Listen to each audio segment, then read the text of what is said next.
Olá pessoal, aqui é o evangelista Jefferson Vicente para mais uma pré-aula da nossa revista da editora Betel. A nossa lição de hoje é a lição de número 12, cujo título é A Igreja de Filadélfia, um modelo para os nossos dias. Irmãos, antes de nós entrarmos na nossa lição propriamente dita, eu gostaria de lembrá-los da campanha que nós estamos fazendo para pagar o editor de vídeos.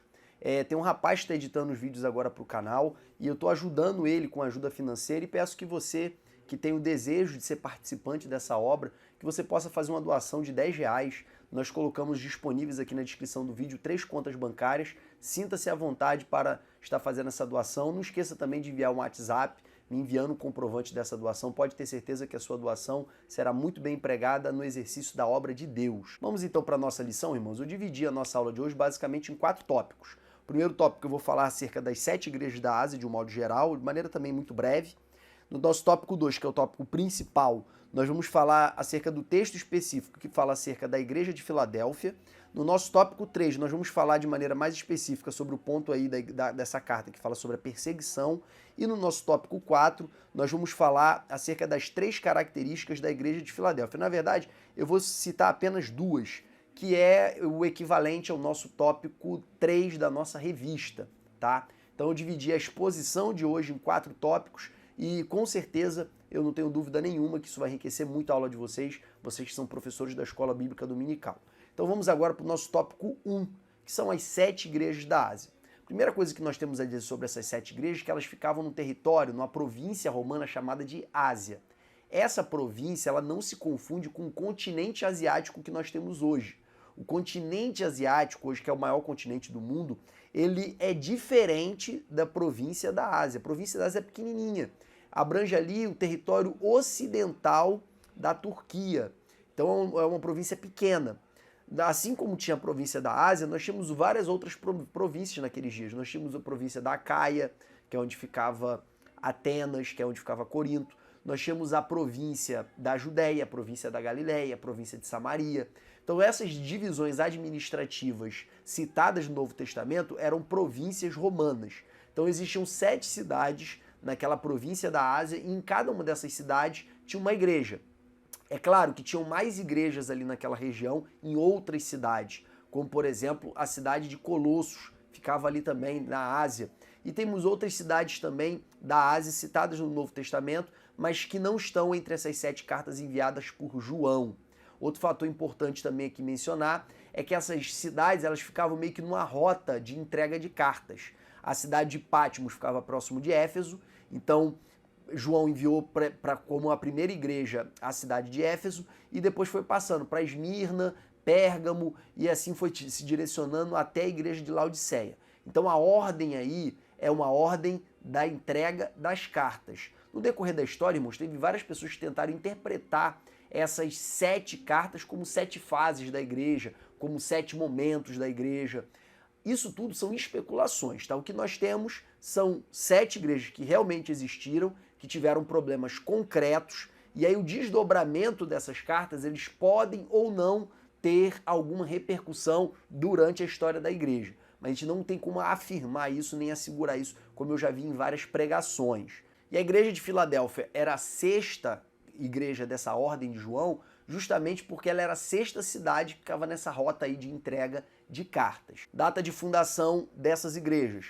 Nós podemos observar que essas igrejas foram fundadas ali na época de Paulo, dos seus seguidores e de Apolo, e também de outras pessoas que chegaram aí antes de Paulo, mas não chegaram a fundar uma igreja.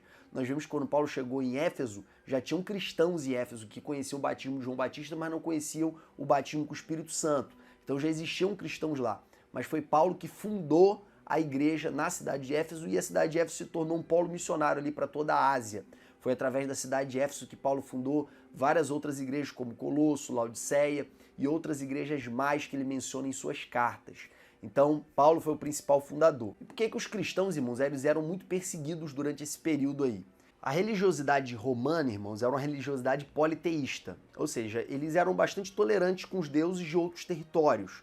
O problema com os cristãos de maneira específica era o seguinte, eles eram tão tolerantes com a idolatria de vários deuses que eles também criam em deuses meio humanos. Como, por exemplo, na cultura grega nós tínhamos Hércules, que era filho de Zeus com uma humana, então ele era um meio-deus, ele era um semideus. Então ele tinha poderes dos deuses, mas também tinha forma humana e um corpo humano. Nós temos dentro da mitologia grega também a história de Perseu e vários outros exemplos de semideuses. Então eles adoravam pessoas como se fossem deuses. E com o passar do tempo eles começaram a adorar os imperadores que haviam morrido. Só que quando chegou no período de Calígula, ele começou a fazer estátuas de si próprio e reivindicar para ele a adoração como se ele fosse um deus vivo. Depois Nero fez a mesma coisa e Domiciano fez a mesma coisa também no final do século I, que é esse período que nós estamos citando aqui das cartas às igrejas da Ásia. Então, a forma de adoração era a forma comum de adoração a qualquer deus. Só que a adoração ao imperador tinha um quê a mais? Era que ela também representava a fidelidade ao império. Então quem não adorava o imperador era visto como um subversivo e como um traidor. E aí os imperadores tiveram um grande problema com os judeus e com os cristãos. Só que os judeus, eles eram uma religião tolerada, por causa do histórico que houve entre o pai de Alexandre o Grande e os imperadores romanos. Então o judaísmo, a pureza religiosa do judaísmo era tolerada. Já em relação aos cristãos, essa pureza ela não era tolerada.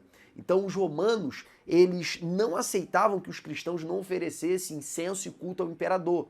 E também os romanos não aceitavam que quando ocorria alguma peste, quando eles tinham algum prejuízo em alguma guerra, e eles faziam sacrifícios populares para expiar o pecado do povo diante da divindade, para aplacar a ira dos deuses, e os cristãos não participavam disso, eles ficavam revoltados com os cristãos. E eles passaram a atribuir as mazelas que aconteciam na sociedade aos cristãos, pelo fato deles serem, bota aspas nisso, ateus. Era isso mesmo, eles eram acusados de ateus. Olha que ironia, na Idade Média e no início da Era Moderna serão os cristãos que perseguirão os ateus. Mas no princípio, os cristãos eram perseguidos por serem considerados ateus. Então, qual eram as causas principais da perseguição aos cristãos pelos romanos? Em primeiro lugar, se recusavam a prestar culto ao imperador. Em segundo lugar, se recusavam a oferecer os sacrifícios para aplacar a ira dos deuses romanos, porque se eles eram politeístas, eles acreditavam que as pessoas que tinham seus próprios deuses não tinham impedimento nenhum para adorar os deuses romanos quando era necessário.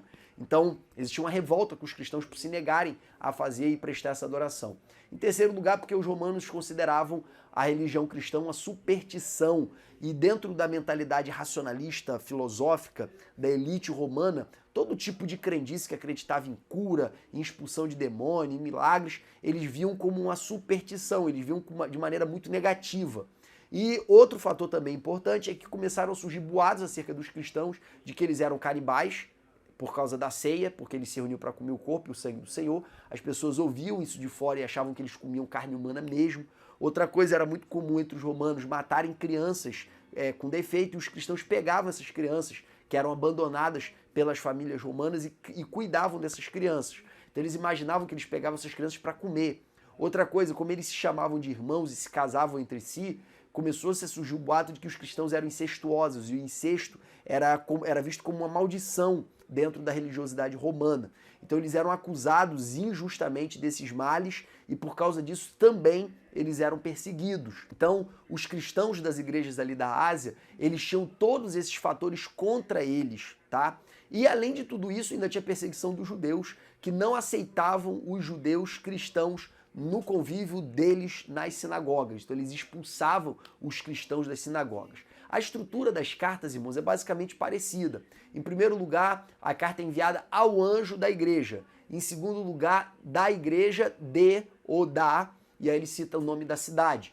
Depois vem um elogio. E em quarto lugar, vem uma repreensão. Em quinto lugar, vem uma advertência acerca do que vencer, ou uma promessa acerca do que vencer. E em quarto lugar, aquela fórmula que se repete em todas as cartas a cada uma das igrejas, que é: quem tem ouvidos ouça o que o Espírito diz às igrejas. Então esses 6 elementos são os elementos comuns a essas 7 igrejas, nas cartas a essas 7 igrejas. Com uma ressalva, aliás, com 2 ressalvas. Na parte do elogio, a única igreja que não recebe elogio nenhum é a igreja de Laodiceia, que foi a 7ª carta, e existiram 2 igrejas também que não receberam repreensão nenhuma, que foi a igreja de Esmirna e a igreja de Filadélfia, que é objeto da nossa lição de hoje. Entrando aqui na nossa lição propriamente dita, irmãos, eu vou destrinchar com vocês o texto que se encontra no livro de Apocalipse capítulo 3, versículo 7 a 13, que é o texto que se refere à igreja de Filadélfia, aonde está escrito inicialmente ao anjo da igreja de Filadélfia. Essa expressão ao anjo, ela é debatida desde o início que essa carta surgiu no meio da igreja, tá? Em primeiro lugar, cogitou-se que podia ser um anjo de verdade, assim como as nações tinham seus principados e potestades que lideravam, por exemplo, Israel era Miguel, tinha na visão de Daniel o príncipe da Pérsia, o príncipe da Grécia. Surgiu a ideia também de que cada igreja poderia também ter um anjo guardião, um anjo da guarda. Essa teoria não vingou muito. A segunda teoria, que ganha muita repercussão nos nossos dias, mas tem muito pouco fundamento, é a ideia de que o anjo da igreja seria o pastor. Irmãos, isso não tem nenhum precedente na história do cristianismo e tampouco em outros textos da Bíblia Sagrada. Então você não tem como confirmar essa especulação, porque ela não tem paralelo em outros lugares. Outro fator importante também da gente relembrar aqui é que nesse período as igrejas elas não tinham uma liderança singular. A liderança normalmente era coletiva. Começou a mudar a partir do segundo século, quando começou a se constituir bispos como líderes únicos da igreja de uma única cidade. Mas se você for em Atos dos Apóstolos, e aí até o final desse primeiro século, a igreja era controlada ou governada pelos anciãos, pelos presbíteros, que também eram chamados de pastores e também eram chamados de bispos. Tá? Não existia o bispo, existiam os bispos ou os presbíteros, tudo significa a mesma coisa, como eu já disse em lições anteriores. Então, essa ideia de que o anjo da igreja seria o pastor também é uma ideia muito pouco sustentável. A terceira corrente, que eu acredito que é a que tem mais sustentação, era de que o anjo da igreja era o mensageiro da igreja, a pessoa responsável por ler a carta para a igreja. E isso tem um sentido porque naquele tempo nem todos sabiam ler. Poucos sabiam ler. A leitura era um privilégio de poucos. Entre os judeus você tinha um índice de alfabetização maior porque eles eram formados ali na sinagoga para ler a Torá, mas entre os gregos não era muito comum que as pessoas soubessem ler. Então existia uma pessoa que era o mensageiro para a igreja, que fazia a leitura para a igreja. Inclusive a palavra grega anjo, que é angelos, essa palavra ela também significa mensageiro. Então esse parece ser o sentido mais adequado, especialmente porque está escrito lá no livro de Apocalipse capítulo 1, do versículo 3 a 4, assim: bem-aventurado aquele que lê e os que ouvem as palavras desta profecia e guardam as coisas que nela estão escritas, porque o tempo está próximo. João, às 7 igrejas que estão na Ásia. Graça e paz. Então esse texto, irmãos, mostra muito claramente que essas cartas eram endereçadas para quem lia e para quem ouvia. Então essa ideia aí de um lê e os outros ouvem, ela pode muito bem fundamentar essa terceira corrente, que é a corrente de que o anjo da igreja era, na verdade, o mensageiro da igreja. A melhor tradução seria mensageiro, aquele que lia a carta para a igreja. Tanto isso é verdade que não há nenhuma referência, nenhuma aplicação das cartas para o anjo. O anjo, ele é só a pessoa para quem a carta foi endereçada bem no comecinho e depois a fala inteira é destinada para a igreja e não para o anjo de maneira específica. Então a melhor interpretação seria o mensageiro. Segundo ponto é falar acerca da cidade. A cidade de Filadélfia, conforme eu já mostrei no mapa aí para vocês, é uma dessas 7 cidades da Ásia para as quais foram enviadas as cartas. Na verdade, é a sexta aí nesse percurso aí de entrega de cartas.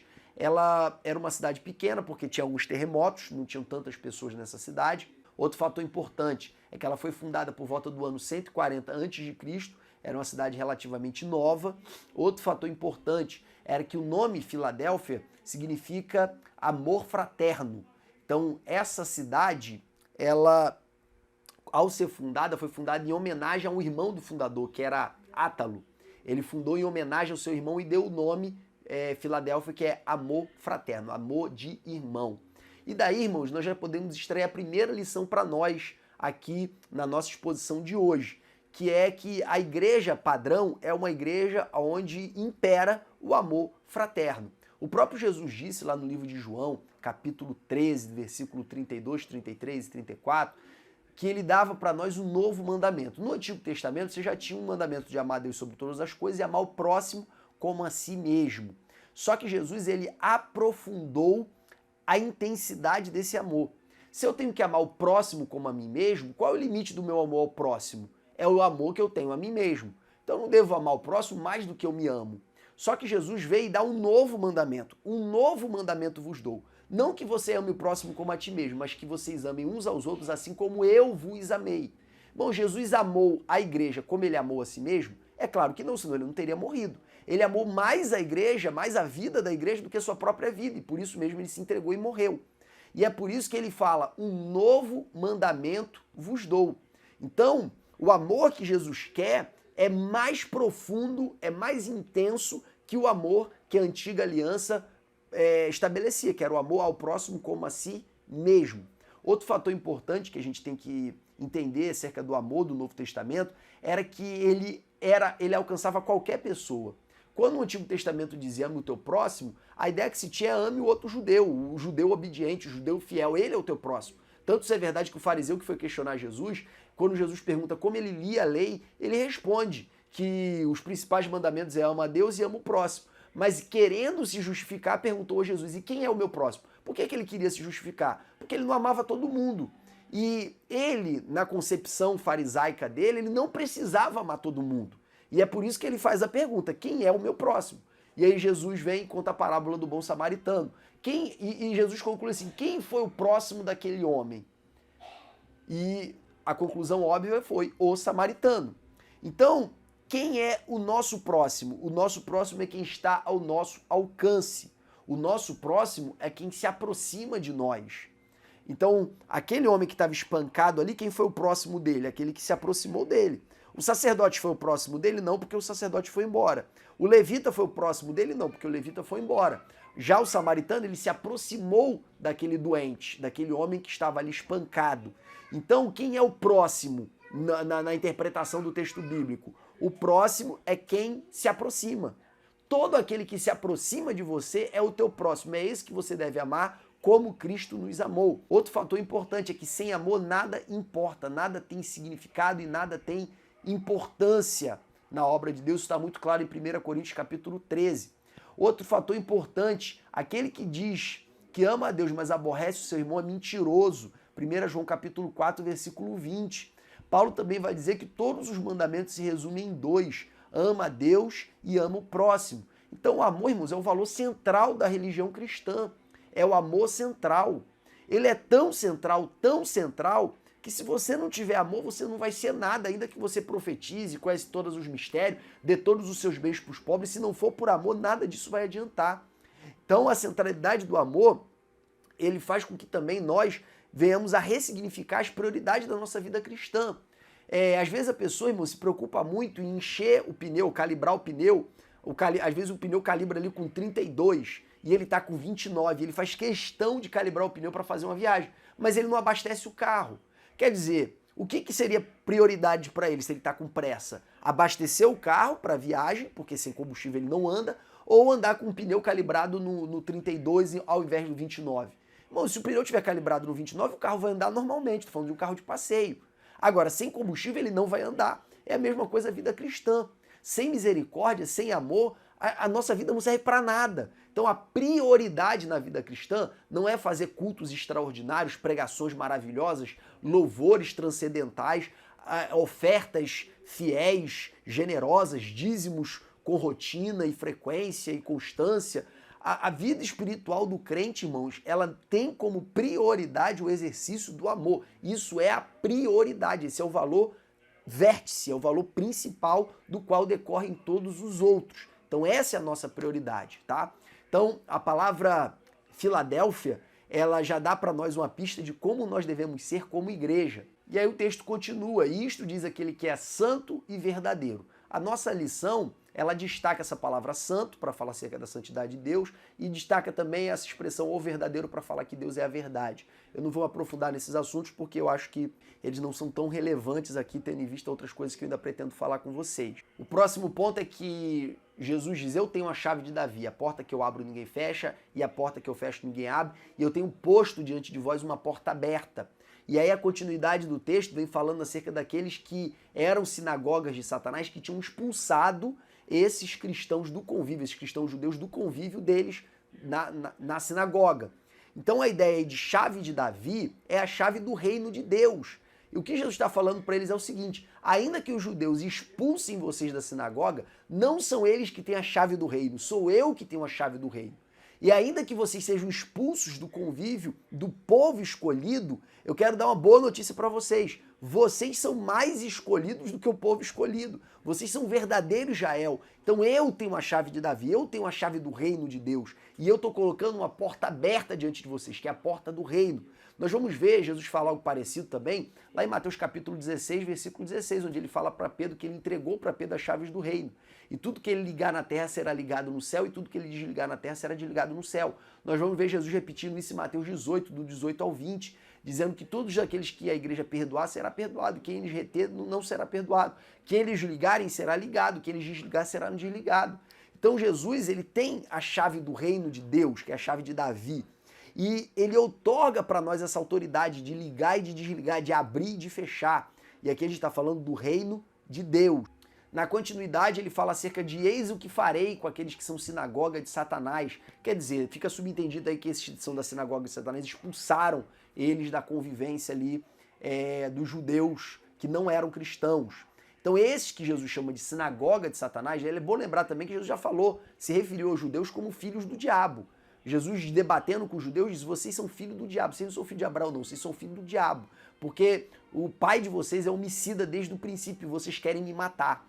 Então não é a primeira vez que Jesus chama os judeus de filhos do diabo, pelo menos aqueles que queriam matá-lo, tá? Então Jesus repete a mesma coisa aqui, só que se referindo a eles como sinagoga de Satanás. E aí Jesus conclui: eis que farei com que eles adorem aos seus pés e vejam que eu sou Deus. Irmãos, é importante a gente mencionar aqui que Deus, ele faz a gente triunfar contra a injustiça. Deus, ele tem poder, ele quer fazer justiça na nossa vida. O perigo é nós buscarmos essa justiça. Em primeiro lugar, buscarmos ela com as nossas próprias mãos. Isso é completamente errado. Romanos capítulo 12, Mateus capítulo 5 são muito claros em relação a isso. Paulo fala: não vos vingueis a vós mesmos, antes vençam o mal com o bem. E Jesus fala muito claramente que amar quem te ama é fácil. O que você tem que amar são aqueles que te odeiam, que os teus inimigos. Então, se você tem um inimigo, você tem o dever de amá-lo.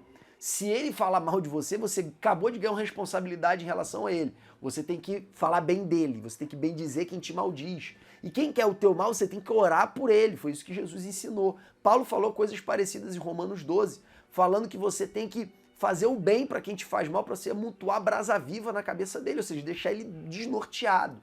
E Paulo ainda conclui, porque está escrito: minha vingança, diz o Senhor. A nós, irmãos, não compete buscar vingança com as próprias mãos e nem buscar vingança através de Deus. A nós nos compete apenas amar o nosso inimigo. Compete a Deus se vingar por nós e fazer justiça. Então a gente nem deve buscar fazer e nem desejar a vingança. A gente tem que procurar amar e ajudar aqueles que nos perseguem.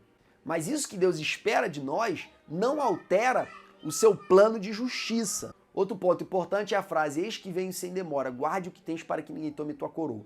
Durante minha vida cristã toda eu imaginei que a coroa fosse uma coroa de verdade.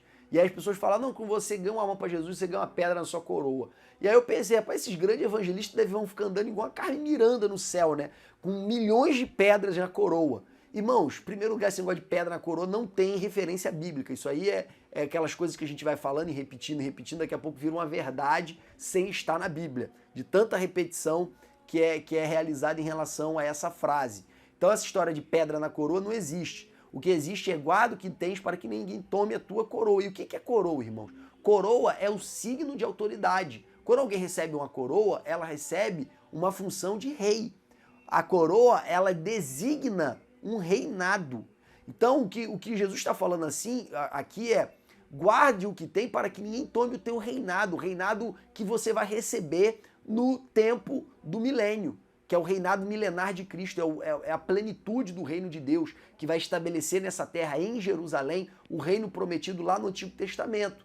Então, no reino milenar, nós seremos reis e sacerdotes. Jesus vai falar também aqui para outra igreja aqui da Ásia, que aquele que vencer se assentará no meu trono, como eu me assentei no trono do meu Pai, e regerá as nações com vara de ferro. Então nós vamos governar as nações. Vão ter aqui no mundo, irmãos, os sobreviventes da grande tribulação, E terão juízes, desembargadores, prefeitos, governadores, presidentes, ministros. Vão ter todos os cargos, porque o mundo vai estar funcionando. Vai ter McDonald's, vai ter Habib's, vai ter piscina, vai ter casa, vai ter apartamento, vai ter tudo isso durante o reinado milenar de Cristo. Porque os homens vão continuar nessa terra. E nós que nascermos de novo e que trabalhamos para o reino de Deus, nós vamos exercer posições de autoridade. Eu até brinco, é uma brincadeira muito saudável até com os meus amigos, quando a gente fica falando do milênio, a gente fica falando que a gente não quer ser guarda municipal no milênio. E aqui, irmãos, não tem nada contra o guarda municipal, inclusive é uma profissão muito boa aqui no Rio de Janeiro. Aqui essa expressão que eu não quero ser guarda municipal no milênio, é porque a gente ficou imaginando assim, qual será o maior cargo no milênio? Ah, provavelmente vai ser algum ministro lá de Jerusalém. E depois vai ser algum presidente de algum grande país. E todo mundo vai ser alguma autoridade, porque todo mundo vai receber uma coroa. Só que quanto maior for o teu galardão, maior vai ser o teu cargo, maior vai ser a tua posição. Foi o próprio Jesus disse, aquele que quiser ser o maior, que seja o menor, aquele que quiser ser grande, seja o servo de todos. Ser servo, irmãos, ser grande no reino, é justamente ser grande no reino. Jesus não quer que a gente seja pequeno, ele quer que a gente seja grande do jeito certo, que é sendo humilde hoje, que é sendo servo hoje, para nós termos legitimidade de governar no reino. Então o que Jesus está falando é o seguinte, guarda o que você tem para que você não perca o reino que eu prometi que vou dar para vocês. É isso que Jesus está falando. Então não é uma coroa aqui apenas no sentido objetivo da expressão, uma coroa que fica na cabeça. Aqui é um governo. Guarda o que tens para que você não perca a oportunidade de reinar no milênio com Cristo. E aí depois vem um texto de recompensa, como vem escrito em todas as outras cartas, que é: ao que vencer eu farei coluna no templo do meu Deus, e dele nunca sairá, e escreverei sobre ele o nome do meu Deus, e o nome da cidade do meu Deus, a Nova Jerusalém, que desce do céu do meu Deus, e também o meu novo nome. E ele encerra dizendo: quem tem ouvidos ouça o que o Espírito diz às igrejas. Irmãos, nem todo mundo quer ouvir o que o Espírito Santo fala. Em primeiro lugar, é importante falar da importância do Espírito na nossa vida. Vamos lá? Em primeiro lugar, ele nos convence do pecado. Em segundo lugar, aquele que não nascer da água e do Espírito não pode entrar no reino de Deus. Nascer do Espírito é a regeneração, é o novo nascimento. Ele é fundamental, você só é salvo se você nasceu de novo. Outra coisa, o Espírito Santo, ele nos santifica. O Espírito Santo, ele nos guia a toda a verdade. O Espírito Santo, ele nos faz lembrar das palavras de Cristo. O Espírito Santo testifica com o nosso espírito que nós somos filhos de Deus. O Espírito Santo, ele participa de tudo na nossa caminhada e na nossa jornada. Então é muito importante a gente ter clareza aqui que uma vida sem o Espírito Santo é uma vida sem Deus. É por isso que Paulo fala que se vocês não têm o Espírito de Deus, vocês não são filhos de Deus. E esse Espírito, como ele testifica com o nosso Espírito, ele nos revela, ele fala conosco, ele ministra para nós, ele nos conduz. O próprio Espírito conduziu Jesus para o deserto. E esse Espírito está falando com a gente o tempo todo. Falando como? Falando através de revelação, e aí é visão, sonho, palavras audíveis no ouvido. Porém, a forma principal do Espírito falar é comunicando com o nosso Espírito. E essa comunicação, ela não vem através da nossa razão, ela vem como um sentimento. Você sente o desejo de fazer algo, você sente o desejo de falar algo.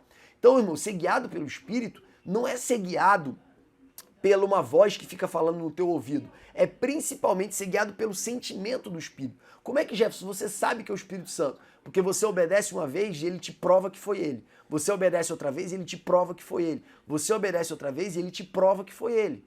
Eu citei aqui para vocês uma vez que eu estava no monte e eu estava para mudar de igreja, eu estava pedindo direção a Deus e Deus me deu uma paz para fazer a minha escolha. E ele falou: onde você for, eu vou te guiar. O que você fizer, eu vou te prosperar. E aí, irmãos, quando o Espírito Santo falou isso para mim, eu fiquei na dúvida, será que é o Espírito Santo mesmo ou é minha vontade? E aí eu estava descendo no monte, parei no meio do monte, que eu lembrei várias pessoas que eu tinha esquecido de orar, e aí veio um casal com uma criança no colo. E na medida que esse casal estava subindo, irmãos, é um monte muito lotado, estava entrando gente o tempo todo no monte, é um monte muito cheio aqui onde eu moro. E ele fica perto da estação do metrô, então veio gente de tudo quanto é lugar orar nesse monte, e eu acho que era um final de semana, então tinha muita gente subindo, ninguém me chamou a atenção. Mas quando o casal subiu com a criança no colo, veio uma voz dentro de mim, não foi uma voz no ouvido, foi uma voz no coração. Dá R$100 para essa criança. E aí eu, logo imediatamente, uma outra parte de mim disse: lá em cima, que era que você queria tomar uma decisão de mudar de igreja, você acreditou nessa voz. Eu quero ver você acreditar agora que você vai perder R$100. E aí, o que eu fiz? Eu peguei o dinheiro da minha carteira e falei, não tenho nada mesmo, eu vou ajudar. E aí, quando eu decidi me mover, o casal já tinha passado por mim, já estava subindo um monte, eu fui, gritei ele, chamei ele. Falei, Varão, vem cá rapidinho. E aí ele parou, eu fui na direção dele, peguei os R$100, já estavam na minha mão, irmãos, quando eu estiquei a mão e fui dar a paz do Senhor para ele, que ele sentiu o dinheiro, eu falei assim para ele, isso aqui é uma bênção para criança. Irmãos, ele desabou de chorar, naquele mesmo momento, ele desabou de chorar. Mas pensa numa pessoa que desabou de chorar. E aí na mesma hora o Espírito Santo falou no meu coração, esse casal subiu aqui com essa criança porque eles não têm nada em casa para dar para ela. E aí ficou claro para mim que era o Espírito Santo que estava me direcionando, tanto mais em cima do monte, me dando paz para trocar de igreja, como trocar de igreja aqui é porque eu era lá de Areia Branca, me mudei para Irajá e eu ficava indo para Areia Branca, era um percurso de mais ou menos 1 hora, e eu queria mudar para uma congregação de Madureira aqui próxima da minha casa. E essa mudança eu queria ter uma direção de Deus e foi essa direção que eu recebi. Então naquele momento ficou claro para mim que aquele sentimento que eu estava no meu coração foi um sentimento guiado pelo Espírito Santo. Então isso eu poderia repetir, irmãos, inúmeras vezes, inúmeros exemplos. O último agora, eu teve um pastor que pregou na minha igreja, eu senti o desejo de ajudar ele, passou-se muito tempo depois, eu resistindo, falando que era da minha cabeça. Só que quando não sai da minha mente, irmãos, eu tenho certeza que é o Espírito Santo. Eu entrei em contato com esse pastor, falei que ia mandar uma oferta para ele, ele mandou um monte de emoji na mensagem do WhatsApp, chorando, dizendo, Varão, Deus falou para mim que essa semana ia enviar alguém para abençoar a minha vida. Deus falou para mim. Eu estou muito emocionado. E isso aqui, irmãos, são 2 exemplos dentro de N exemplos. Já teve vezes que eu acordar e Deus falar o que eu tinha que pregar. E eu pregar e Deus fazer uma obra extraordinária. Então, isso tudo você vai ganhando experiência, vai conhecendo a voz do Espírito Santo, porque ele vai testificando com o teu espírito. Então é uma voz que vem na forma de um sentimento. Parece um pensamento teu, só que vem com intensidade diferente. E aí você sabe que é o Espírito Santo. E tem pessoas, irmãos, que têm ouvidos para ouvir. Olha o que diz o texto. Aquele que tem ouvidos, ouça. Por que aquele que tem ouvidos? Porque nem todo mundo tem o Espírito Santo, nem todo mundo é filho de Deus. Nem todo mundo está selado com o Espírito Santo da promessa, que é o penhor da nossa salvação. Então nem todo mundo tem ouvido para ouvir. Só que alguns têm ouvido para ouvir, mas não ouvem. Exemplo, Ananias e Safira. O Espírito Santo colocou no coração dele para dar a oferta, para vender a propriedade da oferta nos pés dos apóstolos. Ele vende a propriedade, em vez de trazer tudo, ele retém uma parte e tenta enganar o sentimento que estava no coração dele. E é por isso que Pedro fala para ele, ô Ananias, quem te convenceu, Ananias, a mentir para o Espírito Santo? Ananias estava querendo convencer aquela voz que estava dentro dele que dar uma parte era o suficiente. Ele estava mentindo para o Espírito Santo, que foi a voz que falou dentro dele, irmãos. A própria Bíblia fala, lá em Hebreus, pelo menos em 3 oportunidades, que quando ouvires a voz do Senhor, não endureçais o vosso coração. Então tem pessoas que ouvem, mas ela não quer fazer aquilo que o Espírito Santo está gerando dentro dela. Então ela endurece o coração. Ela tenta se convencer de que não foi o Espírito Santo, ela tenta se convencer que aquilo é da cabeça dela, mas como é diferente a voz do Espírito Santo da nossa própria mente, irmãos, sempre fica aquela dúvida se realmente foi Deus ou não. E no fundo, irmãos, na dúvida faz. Agora, as pessoas percebem que é o Espírito Santo, percebem que não é um sentimento qualquer, mas resistem, se convencem do contrário. E aí ela tem ouvidos para ouvir, mas não quer ouvir. E isso é um perigo muito grande, porque se você começa a fazer isso com muita frequência, você entristece o Espírito Santo para de falar contigo. Outro fator também importante, por que a blasfêmia contra o Espírito Santo ela não tem perdão? A blasfêmia contra Jesus tem perdão, mas a blasfêmia contra o Espírito Santo não tem perdão, porque o Espírito Santo é sensível. A Bíblia diz que ele intercede por nós com gemidos inexprimíveis. A Bíblia diz, irmãos, que ele tem ciúmes de nós. O Espírito Santo é sensível.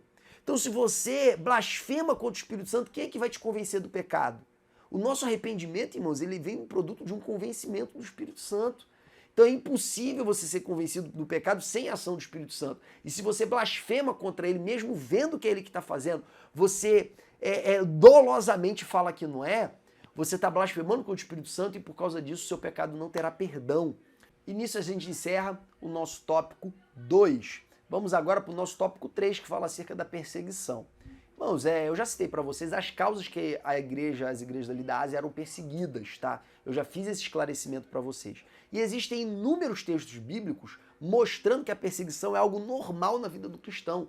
1 Pedro capítulo 4, versículo 10, Pedro fala para a igreja: irmãos, não estranheis a ardente prova que vem sobre vós, como se algo estranho tivesse acontecendo. O próprio Jesus falou: no mundo tereis aflições. O próprio Jesus falou que o mundo vos odeia porque odiaram a mim. Quem ouve vocês, me ouvem, mas o discípulo não é maior do que o mestre. Se me odiaram, vão odiar vocês também. Porque vocês não são do mundo. E por causa disso, o mundo não os ama, o mundo não os quer. Então, irmão, Jesus falou N vezes que no mundo nós teríamos aflições, nós teríamos dificuldades. Os discípulos repetiram, eu acabei de citar Pedro, mas eu posso citar Paulo também, que fala que por amor a ele nós fomos entregues à morte todos os dias, como ovelhas ao matadouro.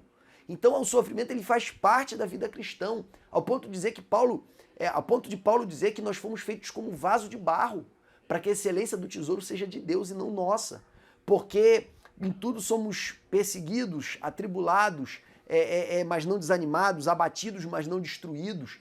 E carregamos no nosso corpo as aflições de Cristo. Paulo fala que isso até nos legitima, porque quando nós carregamos no nosso corpo as marcas de Cristo, ninguém pode nos acusar de nada, de não termos vida com Deus ou de algo parecido. Então nós somos legitimados pelo sofrimento. E Deus orienta, Jesus orienta o povo a se alegrar com o sofrimento. Alegrai-vos quando vos perseguirem, quando vos injuriarem, quando vos caluniarem, porque assim também fizeram com os profetas antes de vós. Então quando fazem mal pra gente, mas a gente tem que se alegrar. Outro fator importante também, outro texto importante, foi quando os discípulos foram espancados, Pedro e João foram espancados pelos judeus, eles se regozijavam pelo privilégio de padecer as mesmas aflições que Cristo. Nós vamos ver também Paulo dizendo em Colossenses capítulo 1, versículo 24, que ele se regozija por carregar no seu corpo as aflições que faltam a Cristo por amor à igreja. Então ele se alegra de ser participante das aflições de Cristo. Existem inúmeros textos falando a mesma coisa. Então, irmão, se a aflição ela faz parte da nossa vida, e se nós devemos nos alegrar até nas aflições, nas tribulações, nas dificuldades, Paulo fala até que se gloria nas tribulações, nas dificuldades e nas adversidades. Paulo fala que isso legitima o seu ministério lá em 2 Coríntios capítulo 11. Irmãos, a gente pode querer desistir por causa de algo que faz parte da nossa vida e que deveria ser motivo de alegria para nós? É óbvio que não. E a igreja de Laodiceia, mesmo sendo perseguida, tanto por romanos quanto por judeus, ela se manteve fiel ao Senhor. Ela se manteve firme, retendo a palavra de Deus. Lembrando aqui que para a igreja de Esmirna, Deus ele não promete um livramento. Ele diz simplesmente que vocês, com a sua pequena força, vocês estão sendo fiéis a mim, vocês não estão desistindo, vocês estão sofrendo, mas estão continuando. E ele diz, mas a tribulação só vai piorar. Além de tudo que vocês estão passando, vão lançar alguns de vós na prisão durante 10 dias. Então, a promessa para a igreja de Esmirna não era de melhora, era de piora. Já para a igreja de Filadélfia, Deus promete um livramento, Deus promete um escape, Deus promete um triunfo, Deus promete uma exaltação. E aqui eu volto naquele ponto que eu disse anteriormente, irmãos, nós não devemos buscar com as nossas próprias mãos e nem desejar a derrota daqueles que nos perseguem, a humilhação daqueles que nos perseguem. Mas a gente tem que ter a seguinte consciência: Deus é justo, Ele é o vingador. Se Ele quiser converter aquelas pessoas que nos fizeram mal, como converteu Paulo, glória a Deus, a gente tem que ter o coração aberto para aceitar e abraçar. Agora, se Ele quiser fazer justiça, glória a Deus também, mas que a justiça venha da parte dEle. A nossa guerra, da nossa parte, nem é contra a carne, nem contra o sangue. Então, para Esmirna, ele não prometeu livramento, mas para Filadélfia ele prometeu. E a gente tem que lembrar que esse Deus que prometeu livramento para Filadélfia foi o Deus que tirou o povo de Israel do Egito. Foi o Deus que fez de Israel conquistar a terra da promessa. Foi o Deus que libertou Israel das mãos dos midianitas. Foi o Deus que libertou Israel das mãos dos filisteus. Aí nós vemos tanto com o exemplo de Samuel, Saul, Davi e os outros reis de Israel no futuro. Nós vemos também que foi o Deus que trouxe o povo de Israel do cativeiro babilônico. Nós vemos que foi o Deus que trouxe Israel de volta para a Palestina depois de quase 1900 anos da sua expulsão. Então, esse Deus, irmãos, ele tem poder para dar escape, esse Deus tem poder para dar livramento. Uns confiam em carros e outros em cavalos, mas nós faremos menção do Senhor dos Exércitos. É em Deus que habita a nossa esperança, a nossa confiança está em Deus, porque Ele tem poder para livrar das mãos do homem.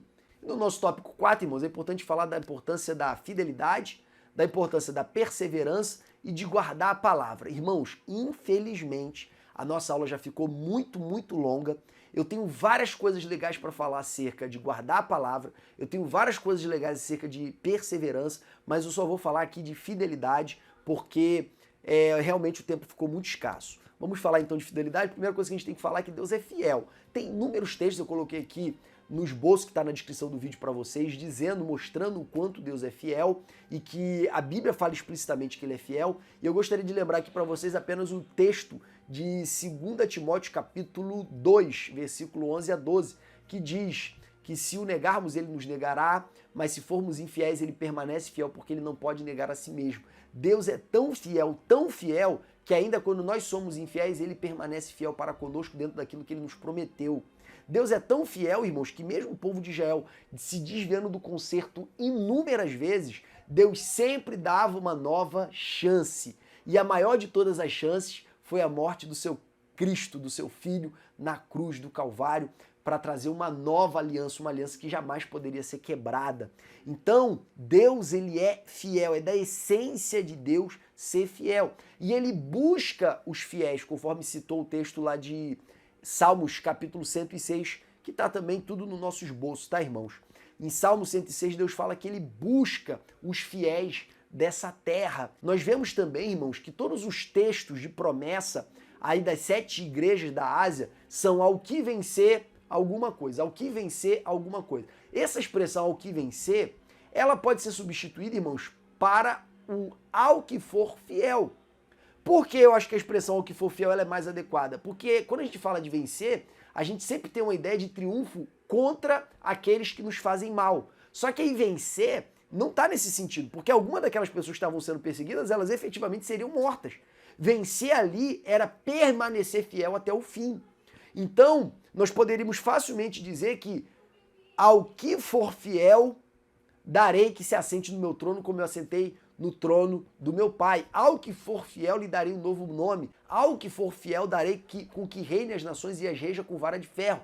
Ao que for fiel, darei com que seja coluna no templo do meu Deus. Então, irmãos, todas essas promessas do ao que vencer, na verdade, são ao que for fiel. E a fidelidade, irmãos, é um fruto do Espírito. Na nossa tradução João Ferreira de Almeida, versão revista e corrigida, lá nos frutos do Espírito está escrito fé. Mas a palavra fé, ela vem do grego, que vocês sabem que o Novo Testamento foi escrito em grego. E lá no grego está escrito pistes. A palavra pistes, ela tanto pode se aplicar no contexto de fé, de confiança, como também pode se aplicar no contexto de fidelidade. É como a palavra pé. Se eu estou falando de pé no contexto de móveis, você vai entender que é o pé de uma mesa, é o pé de algum móvel. Agora, se eu estiver falando de pé num contexto de vegetais, você vai pensar que é um pé de alface, um pé de girimum, você vai pensar que é pé de alguma planta. É a mesma coisa a palavra fé. Num determinado contexto ela expressa confiança, certeza, e no outro contexto ela denota fidelidade. Por exemplo, nos heróis, na galeria dos heróis da fé, em Hebreus capítulo 12, nós vamos ver ali exemplos de fé que se adequam mais à confiança e outros exemplos de fé que se adequam mais ao sentido de fidelidade. Por exemplo, pela fé Enoque andou com Deus, pela fidelidade Enoque andou com Deus. Nós vemos também que pela fé Noé fez a arca. Aí tem um duplo sentido. Fé porque ele creu que Deus ia enviar o dilúvio e fidelidade porque ele passou 150 anos construindo a arca. Então a palavra fé tem essas duas aplicações, tá? Então, irmãos, fidelidade é um traço do caráter cristão, fruto do Espírito. Aqueles que se inclinam para o Espírito produzem o fruto do Espírito. E um gomo desse fruto é a fidelidade, esse é um traço inegociável da vida cristã. A igreja de Filadélfia é um exemplo para nós, porque a igreja de Filadélfia reteve a palavra, ela foi fiel, ela não negou o nome de Cristo, e pelo fato dela ter sido fiel, ela ficou para a história e é exemplo para a nossa vida hoje. Muito obrigado pela sua audiência, que Deus te abençoe e te dê uma aula abençoada em nome de Jesus. Amém.